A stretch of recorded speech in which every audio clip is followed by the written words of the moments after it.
You've seen it, growing on your fruit, eating your leftovers, and maybe even hiding in your basement. This is mold.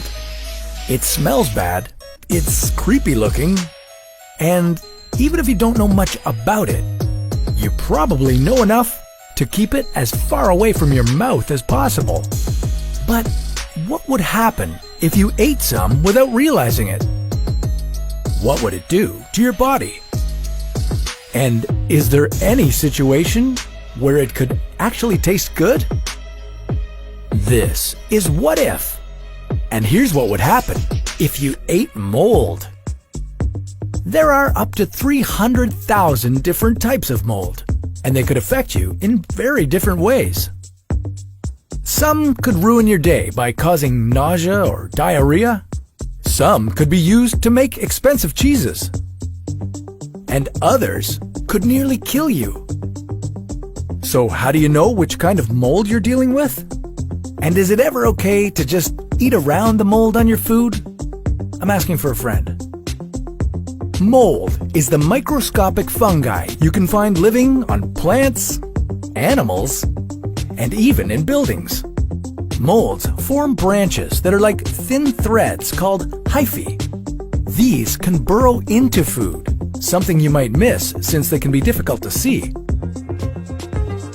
If you do notice mold growing on your food, your first question will probably be, should I throw this away? So we've put together a little guide to help you figure it out.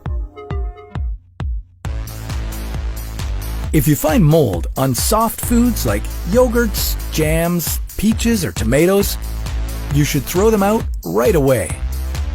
But if you find mold on harder foods like cheese, carrots, or hard salami, it's okay to cut the mold out and eat the rest of your food. Harder, denser foods are more difficult for mold to penetrate, meaning it can't spread inwards as quickly as it can in softer foods. But let's imagine that you didn't have this handy guide and you ate some moldy food. What would happen to you? Well, the biggest problem wouldn't be the mold itself. It's the other things that come along with the mold that could really hurt you. First off, there's the invisible bacteria that can accompany the mold. If you eat that bacteria, you would experience stomach pain, vomiting, and several urgent trips to the washroom. But that would be nothing compared to the damage that would come from eating something called mycotoxins. Mycotoxins are poisonous substances that are produced by certain strains of mold. They can be found in a variety of foods and can survive almost all kinds of food processing. There are many types of mycotoxins, about 500 to be specific. Perhaps the most dangerous variety is known as aflatoxin. Aflatoxin grows on corn and peanuts.